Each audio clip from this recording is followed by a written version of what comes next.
Revelations 3:16 says, "So because you are lukewarm, and you are neither hot nor cold, I will spit you out of my mouth." Lukewarm Christianity is so prevalent in today's world because Christianity is the new thing to do, or their friends are Christians, their parents are Christians, so does that make you Christian? Of course not. And if you find yourself in this position, let me ask you, if you truly believe that the creator of the universe, there's a God out there that created the entire universe, everything in it, all of the stars, the entirety of space, all the planets in the solar system, he then loved us so much that he decided to humble himself.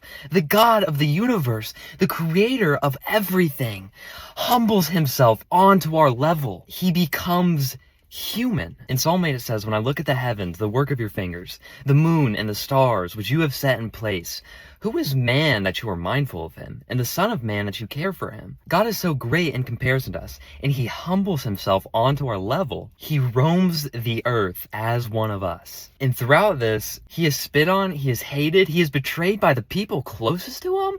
He heals the blind, the lame walk, the deaf hear.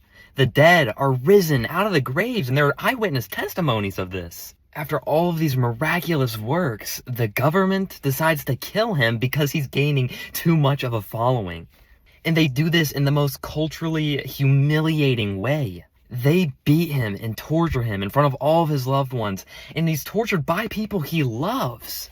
On the cross, he says, "Forgive them, Father, for they know not what they do." He is hung on a cross. He is nailed into this cross. And by the way, he is naked. His ribs are showing. He has brutally been tortured, and he's hanging here on the cross, and he says, "Father, forgive them, for they know not what they do." And after he dies, all of his disciples are depressed. They're stressed out. Their teacher just died in front of them.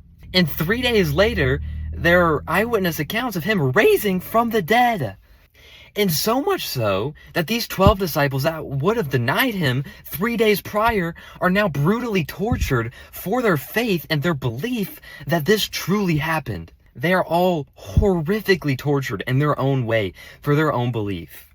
You're telling me you truly believe the God of the universe humbled himself onto man's level, died to save us, and then he says on the cross, "Father, forgive them, for they know not what to do."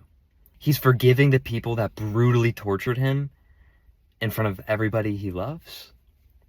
You're telling me you believe this, but you're lukewarm. Stop saying you're a Christian because your friends are or because your parents are. If you truly believe, do something about it. You can have a relationship with God. You can talk to him just like he's your best friend. This is the most miraculous love story in all of history.